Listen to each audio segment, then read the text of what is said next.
l'Inde a signé le plus gros accord commercial de l'histoire en yuan chinois. 75 milliards de dollars d'échanges qui échappent totalement à l'Amérique. Salut les amis! Aujourd'hui, on va décortiquer la plus grosse claque géopolitique que Trump vient de recevoir. L'Inde, ce géant de 1,4 milliard d'habitants, vient de tourner le dos au dollar américain pour embrasser le yuan chinois. Et croyez-moi, c'est pas juste un petit contrat commercial, c'est un séisme qui va redessiner l'économie mondiale. Alors accrochez-vous parce qu'on va voir pourquoi Trump fait des cauchemars en ce moment. Tout a commencé le 22 août 2025. Nirmala Sitharaman, la ministre des Finances indienne, monte sur scène et lâche cette bombe.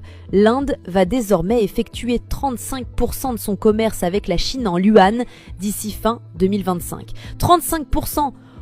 Ça représente 75 milliards de dollars d'échanges commerciaux qui passent du côté obscur, enfin du côté yuan. Et le timing? Parfait.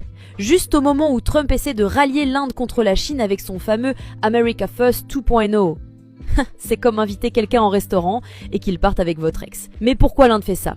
Parce qu'elle en a marre de financer la dette américaine qui explose à 37 500 milliards de dollars.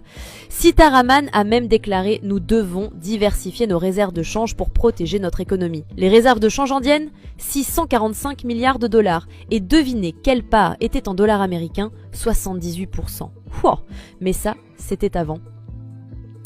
Maintenant, rentrons dans le dur avec les chiffres qui donnent des sueurs froides à Washington. L'Inde, c'est la 5e économie mondiale avec un PIB de 3 900 milliards de dollars en 2025 et elle grandit à 7,2% par an, pendant que l'Amérique peine à 2,1% et que l'Europe stagne à 1,4%. Modi transforme littéralement son pays en machine de guerre économique. Le commerce bilatéral Inde-Chine en 2024, 125 milliards de dollars. Et en 2025, on table sur 160 milliards.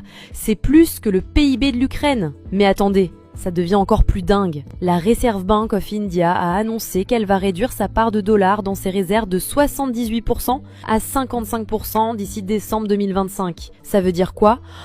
148 milliards de dollars américains qui vont être vendus. 148 milliards. C'est comme si Netflix perdait tous ses abonnés d'un coup. Et devinez où va cet argent? 40% dans l'or, 25% dans le yuan, 20% dans l'euro et seulement 15% qui reste en dollars. L'Inde a acheté 27 tonnes d'or rien qu'en juillet 2025. Mais pourquoi Modi fait ça? C'est pas juste pour embêter Trump. C'est une stratégie à long terme ultra calculée. Première raison, l'argent chinois. Malgré les tensions politiques, la Chine a investi 8,2 milliards de dollars en Inde en 2024. Xiaomi, Oppo, Vivo, les entreprises chinoises emploient